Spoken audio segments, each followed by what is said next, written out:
Welcome back. Neel Kolhatkar is an Aussie comedian who has been making bellies ache for more than a decade. I'm 28 now. I think I've come to the realisation that I don't want to be a dad. Don't get me wrong, right? I want to have kids. I just don't want to be a dad, you know? I want to be a father, not a dad. So I feel like a father, that's a respected leader. A dad, that's just some chubby guy in Crocs.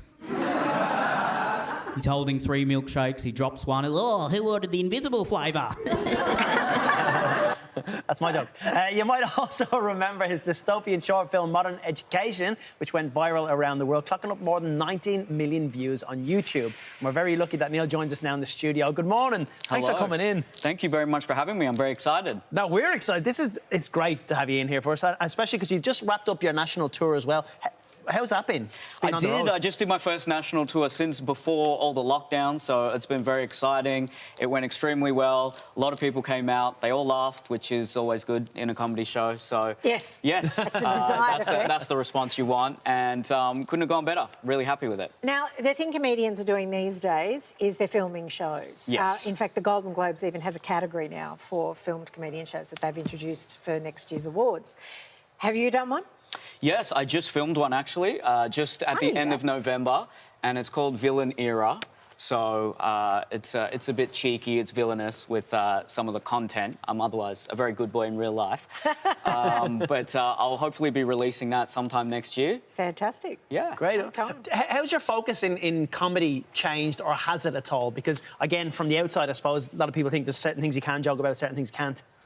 Yeah, look, I do like edgy material. I do like, you know, pushing the boundary, getting close to the line, but I always try to keep it smart. I always like to keep it... I like to say my jokes are a bit like me. They're dark and intelligent, but also great. Very short. So there you go. We'll give it. And you also weigh in this whole cats and dogs debate that people have as well. Yeah, discussing the big issues. That is a big issue. It is. It's a very important issue, right? Because I got a cat recently.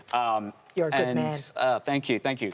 Well, I actually would like a dog, but I live in an apartment, so I'm still more of a dog guy.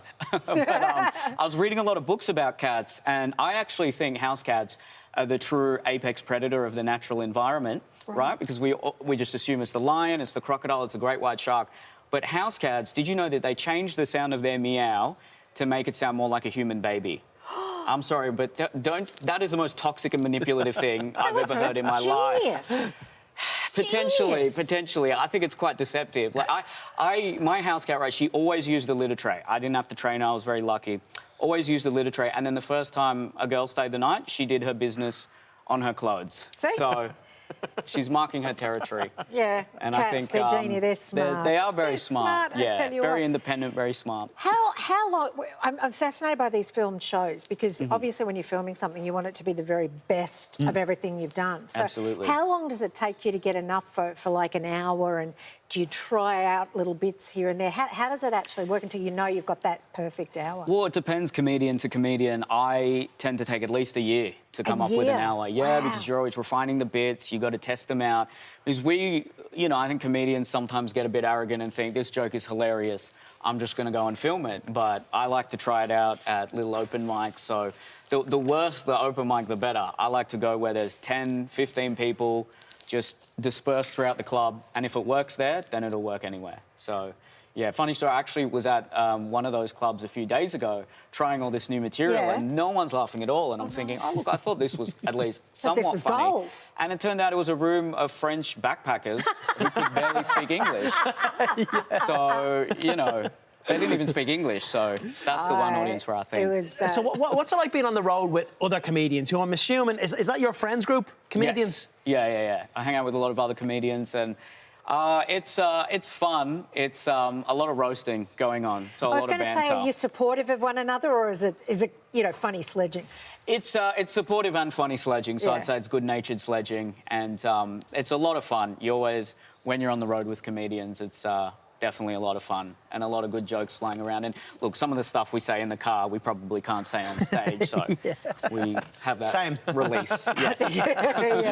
Well, we can't wait to see Villain Era. They'll be out next year sometime. Yes. And if you want to follow Neel's, what he's up to all of next year, make sure to check out his Instagram, which is @Neel Kolhatkar. Neel, Got it. thanks for joining us. I've written it there so they can't get it wrong. Yes, thank you very much. I appreciate that. You're Like welcome. I said, Really nice to sometimes chat I to you. struggle with my own last name as well. So, It's great to see you do so Hopefully well. we didn't. you know, that was great. Thank you. Thanks Thank so you much very for being with us. Good on you. That's